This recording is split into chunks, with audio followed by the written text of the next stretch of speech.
Oui, l'amour, désespérément, puisqu'il n'y a rien d'autre qui vaille d'être vécu, nulle autre réalité. Et cette réalité n'existe pas. N'étant rien de ce qui existe, elle est l'espace où tout peut exister. Peut-être. L'amour est le seul vrai Dieu, qui ne soit pas une idole. On ne peut le garder qu'en le donnant.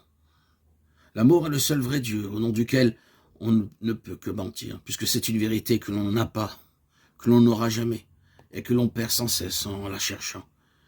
Aimer quelqu'un, c'est renoncer à l'avoir. Et dans ce renoncement, il va.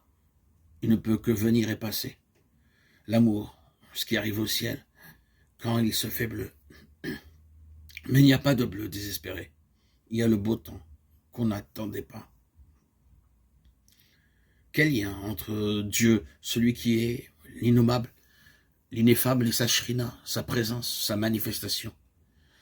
Dans la tradition chrétienne, on retrouve cette question chez Grégoire Palamas lorsqu'il distingue d'une part l'essence de Dieu incompréhensible, dont on ne peut rien dire, l'abîme du Père, abîme de l'origine qui manque, et d'autre part l'origine qui se manifeste, ce qui se donne à la fois à penser, à goûter, à vivre, à aimer.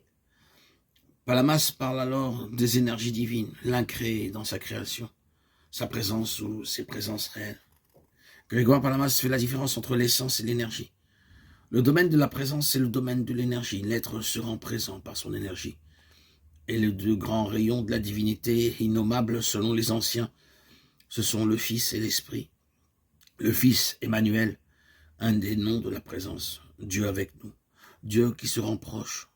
L'incarnation, la manifestation, l'Esprit Saint, c'est nous avec Dieu. Il y a donc deux modes de présence. L'être qui se donne et notre réponse à l'être qui se donne.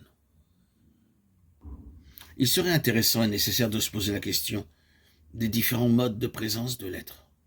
Dieu avec nous, Emmanuel, il est d'abord présent sous le mode du cosmos dans la nature. Mode de présence du minéral, une pierre, c'est terriblement présent. Et l'appréhension de la présence dans une pierre peut être un lieu d'illumination mystique.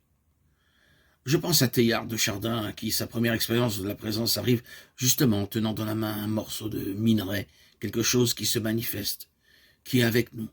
Il pressent ce qui est au-delà de ce qui est avec nous. Il touche de l'intangible, l'origine de ce qui est.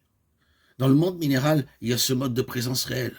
Pour moi, la matière est un mode de présence réelle de l'unique réalité. Dans l'être minéral, l'être est présent. Dans le végétal, il y a une présence tout aussi réelle. À côté du poids de la présence minérale, il y a la présence d'une orientation. Ce qui étonne dans le végétal, c'est l'orientation vers la lumière qui le nourrit et qui fonde ses racines.